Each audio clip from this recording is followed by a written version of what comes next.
আল্লাহু আল্লাহু আল্লাহু আল্লাহ। যেই রব কূপ থেকে তুলে ইউসুফ আলাইহিসসালামকে মিশরের সিংহাসনে বসাতে পারেন, সেই রব আপনার দুঃখ কষ্টকেও মহানন্দে পরিণত করতে পারবেন ইনশাআল্লাহ। জেনে রাখুন, যাকে দোয়া করার তৌফিক দেওয়া হয়েছে, কবুল হওয়ার নিয়ামত থেকে তাকে বঞ্চিত করা হয় না। রাসূল করিম সাল্লাল্লাহু আলাইহি ওয়াসাল্লাম বলেছেন, সাফল্যের জন্য দিনদার জীবনসঙ্গী নির্বাচন করো, হালাল উদ্দেশ্য রাখো, আল্লাহ তোমাকে ঠিক গন্তব্যে পৌঁছে দিবেন ইনশাআল্লাহ। মহান রবের কাছে রহমতের বৃষ্টি বর্ষণ হেতু রবের কাছে এভাবে চাও, আল্লাহুম্মা ইন্নী আসআলুকা হুব্বাক ওয়া হুব্বা মান ইউহিব্বুক। হে আল্লাহ, আমি তোমার নিকট তোমার ভালোবাসা এবং যে তোমাকে ভালোবাসে তার ভালোবাসা প্রার্থনা করি। জীবনের শ্রেষ্ঠ এবং উত্তম প্রাপ্তিগুলোর মধ্যে একজন দিনদার জীবনসঙ্গী অন্যতম। রবের কাছে এমন জীবনসঙ্গী খুঁজে বেড়ান যে কিনা আপনার দিনকে, রবের প্রতি আপনার ভালোবাসাকে অটুট করে ধরে রাখবে, নাকি সেই ভালোবাসাকে ভেঙে দিবে। জীবনের প্রত্যেকটা অপ্রাপ্তি, হতাশা, নিরাশা সবকিছু কাটিয়ে ওঠার জন্য দুটি মোক্ষম হাতিয়ারই যথেষ্ট। হাতিয়ার দুটি হচ্ছে, প্রথমত ইস্তেগফার, দ্বিতীয়ত দুরুদে ইব্রাহিম পাঠ করা। একবার দুরূদ শরীফ পাঠ হেতু আপনার উপর 10 বার রহমত বর্ষণ হয়। সুতরাং যাবতীয় কষ্টের অধ্যায় অতিক্রম এবং হতাশা, নৈরাশ্য ইত্যাদি থেকে উত্তরণ করা হেতু দুরুদে ইব্রাহিম এবং ইস্তেগফারের সাথে আঠার মতো জুড়ে যান। দেখবেন আল্লাহ তাআলা সবকিছুর সমাধান করে দিবে ইনশাআল্লাহ। আল্লাহ তাআলা বলেছেন, যদি কৃতজ্ঞতা স্বীকার করো তবে তোমাদের আরও দেব, এবং যদি অকৃতজ্ঞ হও তবে নিশ্চয়ই আমার শাস্তি হবে কঠোর। ভালো থাকার জন্য আল্লাহ তাআলার শুকরিয়া, কৃতজ্ঞতা এবং আলহামদুলিল্লাহ পড়ার কোনো বিকল্প নেই। রাসূল করিম সাল্লাল্লাহু আলাইহি ওয়াসাল্লাম বলেছেন, আমি সেই ব্যক্তির জন্য জান্নাতের সর্বোচ্চ একটি ঘর দিয়ে দেওয়ার জন্য জিম্মাদার যে তার চরিত্রকে সুন্দর করবে। আপনার জীবনে অতীতে কি হয়েছে তার জন্য আপনি আপনার রবের কাছে খাস অন্তর থেকে ক্ষমা ভিক্ষা চান।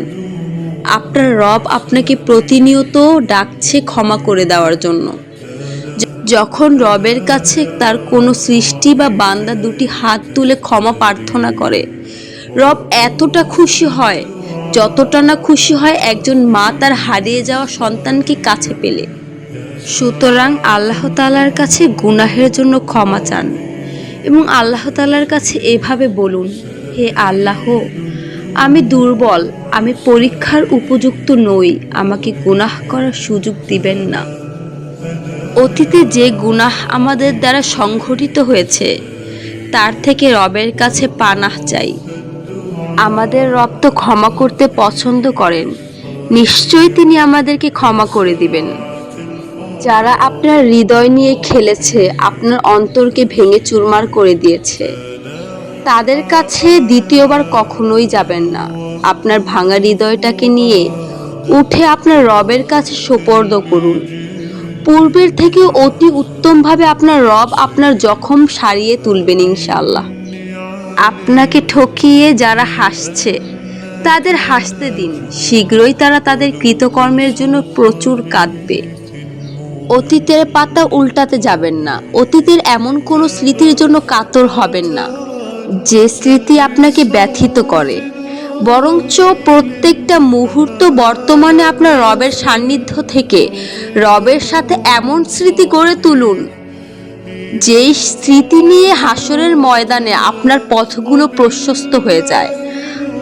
শুকনো অন্ধকারাচ্ছন্ন পুলসিরাত যেন আপনার জন্য প্রশস্ত এবং আলোকিত হয়ে যায়। একমাত্র রবের সাথে গড়ে তোলা স্মৃতিই পারে এমনটা করতে। হযরত মুসা আলাইহি ওয়াসাল্লাম আল্লাহকে জিজ্ঞেস করলেন, হে আমার রব, আমি আপনাকে কোথায় খুঁজব? আল্লাহ তাআলা বললেন, ভাঙা হৃদয়ের লোকের কাছে আমাকে খোঁজো। আমি প্রতিদিন এক হাত করে তাদের নিকটবর্তী হই, তা না হলে তারা নির্ঘাত ভেঙে পড়ত। সবর সহজ নয়, সবর হলো কান্না। সবর হলো একা অনুভব করা, সবর হলো অপমান গ্রাস করা, সবর হলো চোখের পানি ঢেকে রাখা হাসি, সবর হলো আল্লাহর সাড়া পাওয়ার জন্য কান্না। আল্লাহ তাআলা বলেন, নিশ্চয়ই আমি সন্নিকটবর্তী। জীবনে এই ভুলগুলো কখনো করবেন না। ঠকবাজকে দ্বিতীয়বার বিশ্বাস করবেন না। মিথ্যুক লোকের থেকে সত্য আশা করবেন না। যারা নিজে থেকেই আপনার জীবন থেকে চলে গেছে তাদের ফিরতে দিবেন না। অসৎ লোকের সাথে সৎ পরামর্শ করবেন না।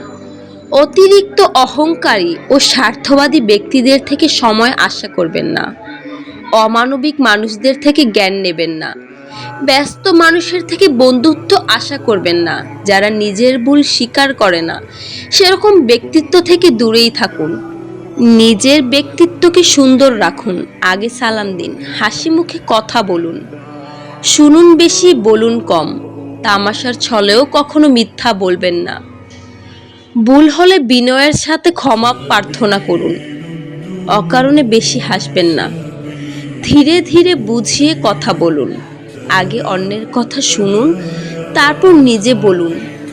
কোনো বিষয়ে তর্কে জড়াবেন না। কারো কাছে নিজেকে বড় প্রমাণ করার চেষ্টা করবেন না। রাগ নিয়ন্ত্রণে রাখুন। কেউ ভুল করলে ক্ষমা করুন। ছোট বড় সবাইকে সম্মান করুন। কথা দিয়ে কথা রাখবেন। পোশাকে পরিচ্ছন্নতা বজায় রাখুন। পারলে খাওয়ান, জোর করে খাবেন না। খাবার সামনে এলে আগে অন্যকে দিন। মুখ ও শরীর গন্ধমুক্ত রাখুন।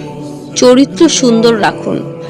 ব্যবহারে নম্রতা বজায় রাখুন এবং ওই ব্যক্তির উপর জুলুম করার ব্যাপারে ভয় করুন যার কাছে জুলুমের জবাবে দুই চোখের পানি ছাড়া আর কিছুই থাকে না।